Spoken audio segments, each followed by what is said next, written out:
যে প্রশ্নের জবাব আপনি যেভাবে দিতে চান সেভাবে দিবেন, না দিতে চাইলেও আমরা দিব, মানে আমরা এটা নিতে পারবো, এত অসুবিধা নাই। আমাদের প্রথম যে প্রশ্ন সেটি হচ্ছে যে জনাব তারেক রহমান দীর্ঘদিন দেশের বাইরে আছেন। আমরা দেখেছি যে 5ই আগস্টে ক্ষমতার পট পরিবর্তনের পরে শেখ হাসিনা পালিয়ে যাওয়ার পরে তিনি ভার্চুয়ালি একটি জায়গায় তার পরদিনই ভার্চুয়াল বক্তব্য দিয়েছিলেন, বিভিন্ন অনুষ্ঠানে অনলাইনে সক্রিয় থাকছেন, বক্তৃতা দিচ্ছেন।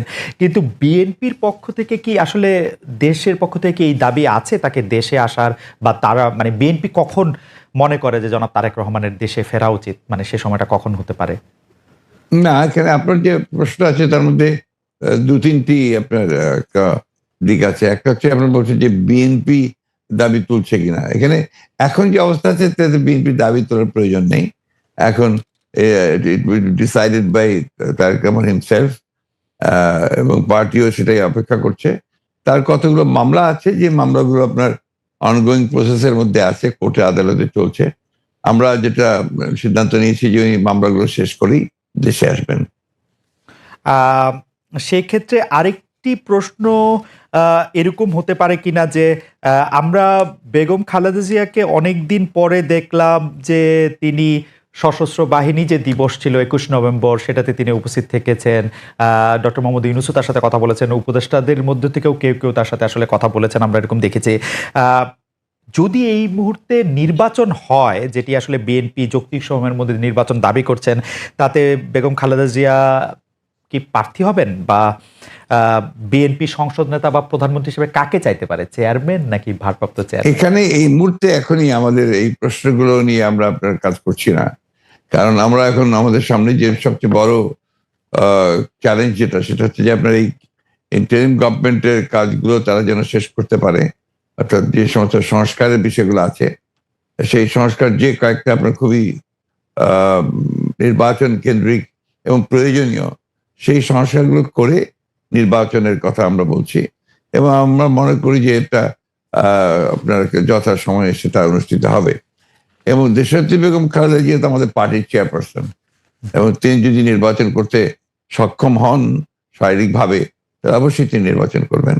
অন্যদিকে যেমন তারেক রহমান সাহেব আমাদের দলের ভারপ্রাপ্ত চেয়ারম্যান এখন আছেন, এবং তিনিও নির্বাচন করতে চাইলে তিনিও নির্বাচন করতে চান, সেটা উনি করতে পারবেন যে কটা সিটি তিনি করতে চান। তো এই নিয়ে কোনো সমস্যা নেই। সুতরাং খালেদা জিয়া নির্বাচন করলেন, প্রধানমন্ত্রী হলেন, বা তারেক রহমান সাহেব নির্বাচন করে প্রধানমন্ত্রী হলেন, এটা নিয়ে কোনো সমস্যা নেই। এই ব্যাপারে পার্টিতে আমাদের কোনো সমস্যা আছে বলে আমি মনে করি না। আলোচনা আছে কিনা, মানে মানে কে হবেন? না, না, এই ধরনের আলোচনার এখন প্রয়োজন নেই। কারণ খালেদা জিয়া, বেগম খালেদা জিয়া এখনো বেশ অসুস্থ। উনি আগামীকাল কয়েকদিনের মধ্যে উনি যাবেন লন্ডনে চিকিৎসার জন্য। এবং সেখানে যদি তাকে প্রয়োজন হয়, সেখান থেকে শুনি আমেরিকাও যেতে পারে তার প্রয়োজন হয় চিকিৎসার জন্য। তো আমরা তাকে সম্পূর্ণ সুস্থ করে, আল্লাহ যেন তাকে সুস্থ করে নিয়ে আসেন, সেটাই চাইবো, সেটাই চাচ্ছি আর কি। আহ, এই প্রসঙ্গে আর কি, মানে এই 1-2 নাম্বার প্রশ্নের প্রসঙ্গে শেষ প্রশ্ন, যে আপনি জনাব তারেক রহমানের মামলার কথাগুলি বলছিলেন, জনাব তারেক রহমানের মামলাগুলো থাকার কারণে কি তিনি দেশে আসার ব্যাপারে দেশকে নিরাপদ মনে করছেন না, এরকম কোনো কিছু কি আপনাদের মধ্যে না, ভাবনা আছে? না, না, সেই ধরনের কিছু ব্যাপার নয়। তার মামলাগুলো আমরাই চাইছি, দল চাইছি আমরা তাকে একেবারে আমরা মানে পুরোপুরিভাবে মামলা মুক্ত করে নিয়ে আসতে চাই। যেহেতু তার মামলাগুলো সবই মিথ্যা মামলা, সাজানো মামলা, তার সমস্ত এভিডেন্সেস আর দেয়ার। সেই ক্ষেত্রে তার যত দ্রুত সম্ভব আমরা আশা করি যে মামলাগুলো নিষ্পত্তি হয়ে যাবে। আজকের একটু কথায় আসি, যে সংবিধানে উপপ্রধানমন্ত্রী পদ রাখা সহ আরো কতগুলি সংস্কারের প্রস্তাব বিএনপি দিয়েছেন। উপপ্রধানমন্ত্রী বা উপরাষ্ট্রপতি, তারপরে সংসদ উচ্চকক্ষ, গণভোটের বিধান প্রবর্তন করার প্রস্তাব। তো এইগুলি যদি সংবিধানে যাচাই বাছাই করে দিতে হয়, তাহলে তো কিছুটা সময় লাগবে। আপনার কাছে যৌক্তিক সময়টা কত মনে হয়, যে এই সরকারের কাছে কতটা সময় আসলে দেওয়া উচিত সরকারকে আসলে যৌক্তিকভাবে? আমরা এখন পর্যন্ত কোনো সময় বেঁধে দিইনি, এবং আমরা যেহেতু মনে করছি যে সরকার কাজ করছেন, এবং ইতিমধ্যে কমিটিগুলো হয়েছে, আপনার কমিশনগুলো হয়েছে, কমিশনগুলো তারা দ্রুততার সঙ্গে কাজ করছেন, এবং আমরা আশা করি যে যত দ্রুত সম্ভব তারা করতে পারবেন। এটা তাদের উপর নির্ভর করবে যে তারা কখন নির্বাচনটা দিতে পারছেন। আপনারা কোনো টাইম ফ্রেম, না, টাইমলাইন? আমরা কোনো টাইম ফ্রেম দেইনি। আমরা যেটা বলেছি যে একটা যেটা আপনার লজিক্যাল সেই সময়টুকু নিয়ে তারা করবেন। কেউ এরকম ইঙ্গিত করছেন যে বিএনপি আসলে এই মুহূর্তে নির্বাচনের জন্য আসলে চাপ দিতে চাচ্ছে সরকারকে, চাপ দিচ্ছে, তার ফলে সরকার একটু আনস্টেবল হচ্ছে। এইটা কি ঠিক? আবার অন্যদিকে সরকারের একটা জায়গা থেকে মনে হচ্ছে যে সরকার ২ বছর ৪ বছর, হঠাৎ করে ডক্টর ইউনূস এটা ৪ বছরের কথা বলাতে সেটা নিয়েও একটা বিভ্রান্তি তৈরি হয়েছে। আপনি আমাদের এটাকে কিভাবে দেখেন? আমি দেখি একটু ভিন্নভাবে। জি। এটা দেখি যে আমাদের দেশের মিডিয়া বা আপনারাই যারা মিডিয়াতে কাজ করেন, হু, হু, আপনার সাথে স্পেকুলেশনস করেন হুম। এবং স্পেকুলেশন করলে এটা আপনাদের হয়তো বা খুব ভররা হয়। কিন্তু আমাদের জন্য আমরা এই ব্যাপারটাতে আমি ব্যক্তিগতভাবে খুব বেশি আগ্রহী নই। হুম। কারণ আমরা এই আপনি যে কথাগুলো বললেন তার একটার সঙ্গে কোনো বাস্তবতার মিল নেই। হু, হু, এবং আমরা সেই ধরনের কোনো চিন্তা করছি না বা সে ধরনের করছিও না। এবং আহ, আমি এখন পর্যন্ত দেখিনি যে আপনার সরকার যারা ইন্টারিম গভর্নমেন্ট আছেন তারা বেশি সময় থাকতে চান, 4 বছর থাকতে চান। হু, হু। কথাগুলো সেভাবে আসেনি, এগুলো আপনার মিসরিপ্রেজেন্টেড হয়েছে মিডিয়াতে। আর দ্বিতীয়ত আমরা যেটা বলছি যে আমরা চাই যে আপনার একটা যৌক্তিক সময়ের মধ্যে সংস্কারগুলো হয়ে গেলে আমরা অবশ্যই নির্বাচনে যেতে চাই। আপনারা উম আ যৌক্তিক সময়টা মানে হ্যাঁ, আমাদের দোষ আছে জনাব মির্জা ফখরুল ইসলাম আলমগীর, আমরা ঠিকই। আমি দোষের কথা বলছি না, না। না, মানে মানে আমি দোষের মিডিয়ার কথা বলছি না। আমাদের কথা বলছি যে মিডিয়া আপনার স্পেকুলেট করেন। স্পেকুলেট মিডিয়া করতেই পারে। কিন্তু আমরা যেটা বাস্তবতা আমি আপনাকে সেটাই বলছি। প্রধান উপদেষ্টাকে একটা কথা বলেছে, ঢুকাই দাও, মামলা একটা দিয়ে তাকে সাথে সাথে ঢুকিয়ে দাও। এই কাজটা এখন হচ্ছে না। আয়নাগরের ঘটনা তো এখন একটু হইতেছে মাননীয় আমির। না, একজন ইউটিউবার এটা- আছেন সাব্বির, তাকে জেলে দিয়ে দেওয়া হয়েছে, প্রধান উপদেষ্টাকে কি জানি না বলছে। না না, আমি বলতেছি সেটা, আমি বলছি যখন তখন হচ্ছে না, ঘন হচ্ছে না। দুই একটা কেস হইতেই পারে, এটা এক্সেপশন। কিন্তু আগে তো এটা ছিল প্র্যাকটিস এন্ড র্যান্ডম, এটা কিন্তু এখন হচ্ছে না। ওকে। তারপরে আপনি দেখেন যে আয়নাগরের যে বিষয়টা, মানুষকে ধরে নিয়ে ঢুকাই দাও, হোয়ার অ্যাবাউট কেউ জানে না, তার ফ্যামিলি জানে না যে মানুষটা বেঁচে আছে নাকি মরেই গেছে। যদি মরে যায় তার কবর কোথায়, আদৌ জীবনে দেখবো কিনা তার কবরটা, সেটাও তো প্রশ্ন। এরকম তো ঘটনা ঘটেছে। এবং যাদেরকে আয়নাগরে নেওয়া হয়েছে তারা কিন্তু সবাই ফিরে আসেননি। তারা অনেকেই এখনো আমরা জানি না তারা কোথায় আছে, আদৌ বেঁচে আছেন কিনা। তো এগুলা তো এখন হচ্ছে না। আর বায়বীয় মামলা যেটা বলা হয় সরকারের পক্ষ থেকে, এখন সরকারের পক্ষ থেকে সেরকম মামলা নেই। এখন মামলা হচ্ছে পলিটিক্যাল যারা বিভিন্ন পার্টিজ আছেন তারা, সেই ক্ষেত্রে এক এক দলের এক একটা দৃষ্টিভঙ্গি।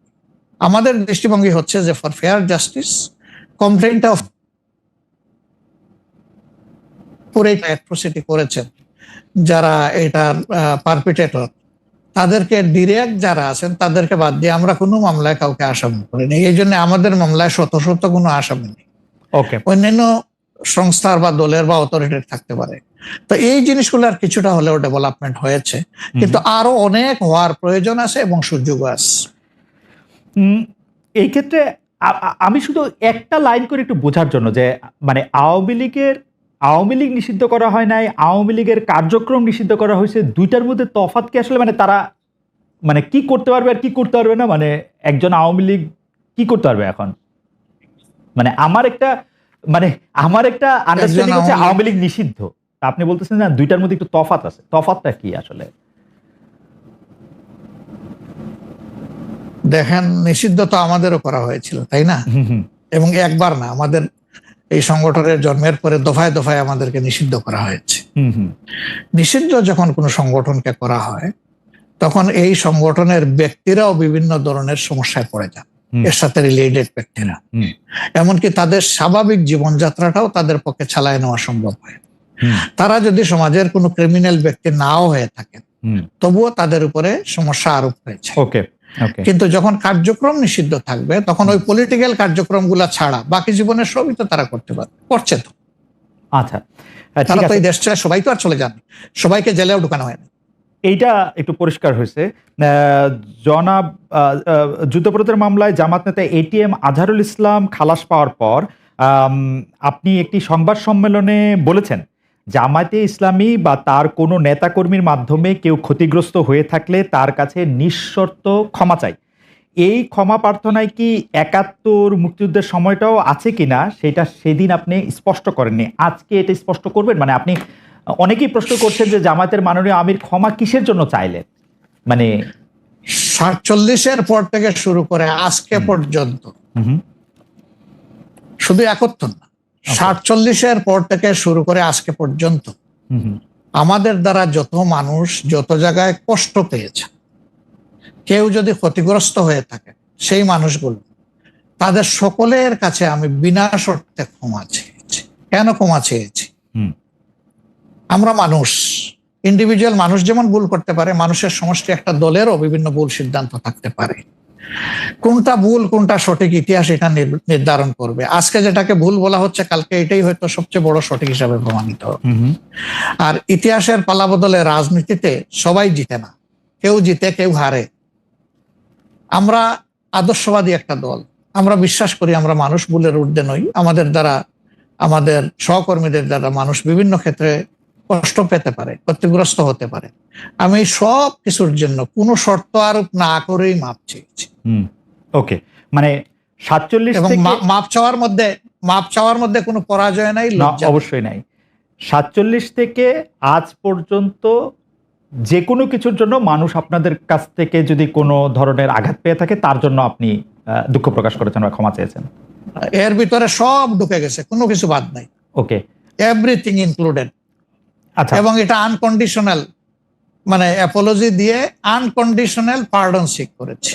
এইটা কি ডক্টর শফিকুর রহমান, আমি আসলে যেহেতু আপনার সঙ্গে আমার মানে নানা সময় কথা বলার সৌভাগ্য হয়েছে, মানে পর্দার বাইরে পর্দার ভিতরে, সেটা আমি জানি বলেই আমি আমার প্রশ্নটা করছি যে আপনি যে 71টাকে এই 47 থেকে আজ পর্যন্ত একসাথে বললেন, এর কি কোনো বিশেষ কারণ আছে নাকি? মানে না না না না না না, কোনো বিশেষ কারণ নাই। আমার মানবিক মূল্যবোধের জায়গা এবং আমার দায়িত্বের জায়গা থেকে আমি বলেছি, অনুভূতির জায়গা থেকে, দায়িত্ব এবং অনুভূতির জায়গা। বিশেষ কোনো কারণ। আপনারা পলিটিক্যাল জিনিসটাকে নিয়ে চেষ্টা করেন, why did you না, try মানে to go deep into it? আমি বলি, শেষ করি জি প্লিজ। জি জি জি, প্লিজ ইনভেস্টিগেটিভ please. জার্নালিজমটা সিরিয়াসলি করেন এবং এটাকে ফাইন্ড আউট করেন যেটা আসলে ব্যাপারটা কি ছিল। সেটা করছেন না, করছেন যে বিএনপি কিন্তু সব করার জন্য করছেন। এটাকে আমি মনে করি এটা এক ধরনের রাজনৈতিক উদ্দেশ্যে প্রণোদিত। ওকে ওকে, আমি ইনভেস্টিগেটিভ জার্নালিজমের প্রসঙ্গে, মানে আমি আপনাকে মাঝখানে ইন্টারাপ্ট করতে চাইনি, আমি শুধু বলতে চাইছিলাম যে এইটা তো আসলে আমাদেরও সীমাবদ্ধতা থাকে, ইনভেস্টিগেটিভ জার্নালিজম যে আমরা করতে পারি নাই। কিন্তু এই কথাও তো সত্য যে বিএনপির আমলে আমরা একটা 21 আগস্টে গ্রেনেড হামলার পরে আমরা একটা জজ মিয়াকে দেখেছিলাম, যে জজ মিয়া একটা বানানো হতে পারে। আমি ধরে নিচ্ছি সেটা আপনারা মনে করছে যে ভুল, আমিও ভুল ধরে নিচ্ছি, কিন্তু আপনারা তো পারতেন এখানে একটা ইনভেস্টিগেটিভ জার্নালিজম করে আসল সত্যটা উদ্ঘাটন করতে, সেটা তো করেনি। আমি আপনাকে আসল সত্যটা বলছি, সেটা আমি বললাম। আপনি এই জিনিসগুলো তো আপনারা কখনোই তুলে ধরবেন না যে 4 বার তার আয়ু চেঞ্জ করা হয়েছে, কখনোই তুলে ধরবেন না যে কার আকাঙ্ক্ষা দেওয়া হয়েছে যে আওয়ামী লীগের নমিনেশন চেয়েছিল, অবশ্যই তুলে ধরবেন। কখনোই তুলে ধরবেন না যে মুফতি মাহমুদকে বিচার শেষ হওয়ার আগে থেকে আপনার ফাঁসি দেওয়া হয়েছে। দিজ আর দ্য এভিডেন্সেস, যেখানে আপনি পরিষ্কার বুঝবেন যে একটা শুধুমাত্র সাজানো মামলা, তাকে এখানে জড়িত করার জন্য এই কথাগুলো এসেছে। তত্ত্বাবধায়ক সরকার ব্যবস্থা বাতিল করার জন্য বা তত্ত্বাবধায়ক সরকার ব্যবস্থাকে প্রশ্নবিদ্ধ করার জন্য বিচারকদের বয়স বাড়ানো এবং একজন বিচারপতিকেই আসলে তত্ত্বাবধায়ক সরকার ব্যবস্থার প্রধান করার লক্ষ্য নিয়ে সেইটা করার কারণে বিচার, মানে এই পুরো বিধানটাই এটা দিস ইজ ইওর ন্যারেটিভ, এটা আমাদের ন্যারেটিভ নয়। আচ্ছা, আমরা মনে করি যে ওই সময় প্রয়োজন ছিল আপনার বয়স বাড়ানোর ব্যাপারটা, ওটা বাড়ানো হয়েছিল। ইট মে নট ওয়ার্ক, সেটা অন্য কথা। একটা জিনিস আপনি আবার ভুলে যাবেন না যে 1/11 আগে চক্রান্তটা একটা হয়েছিল। সে চক্রান্ত হচ্ছে যে আপনাদের সেই 9/11 ঘটেছিল তার আগে, আর এখানে আপনার কিছু পশ্চিমা দেশ একসাথে হয়ে চুইজডে ক্লাব তৈরি করেছিল, একই সঙ্গে ভারতবর্ষ তার সঙ্গে যুক্ত হয়েছিল, এবং তাদের মূল টার্গেটটা ছিল জাতীয়তাবাদী শক্তিকে এখান থেকে নির্মূল করা। এবং যেহেতু তারেক রহমান সাহেব জাতীয়তাবাদী শক্তির উঠতি নেতা ছিলেন, হি ওয়াজ দ্য রাইজিং লিডার, সুতরাং তাকে আপনারা মেলাইন করার জন্য, ভাবমূর্তি নষ্ট করার জন্য একটা পরিকল্পিতভাবে এই চক্রান্তগুলো করা হয়েছে এবং এই ক্যাম্পেইনটা চালানো হয়েছে, হুইচ ইজ টোটালি পলিটিক্যাল। আমরা ছাড় দেই নাই কাউ, আমাদের এই ঘটনাগুলো র্যান্ডম না, ব্যাপক না, দুই একটা বিচ্ছিন্ন ঘটনা, আমরা কাউকে ছাড় দিই।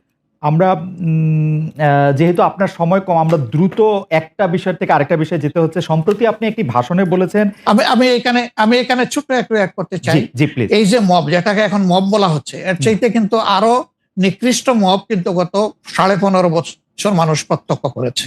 ইভেন আপনাদের সাংবাদিকদের সাথে হয়েছে, আরো অনেকের সাথে, পলিটিশিয়ানদের সাথে তো এগুলো কোনো ডাল ভাত, কোনো ব্যাপারই ছিল না, সিভিল সোসাইটির মানুষের সাথে, শিক্ষকদের সাথে।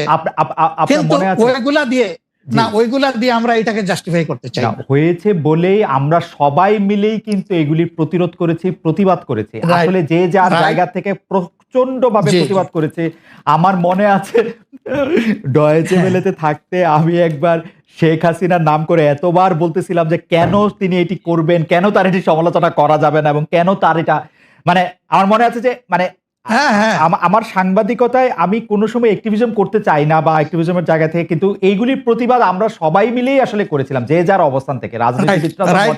এখনো আমাদেরকে করতে হবে। এখনো যদি আমরা সেই জায়গার মধ্যেই থাকি এবং কেউ কেউ আমরা এটা বলি যে তারা করেছে সেজন্য এটা ঠিক আছে, সেইটার ব্যাপারে আপনার কাছে বিচার দিতে চাইছিলাম। প্রশ্নই ওঠে না, এটাকে সাপোর্ট করা যাবে না। আরেকজন অন্যায় করেছে তাই আমি আরেকটা অন্যায় করবো, এটা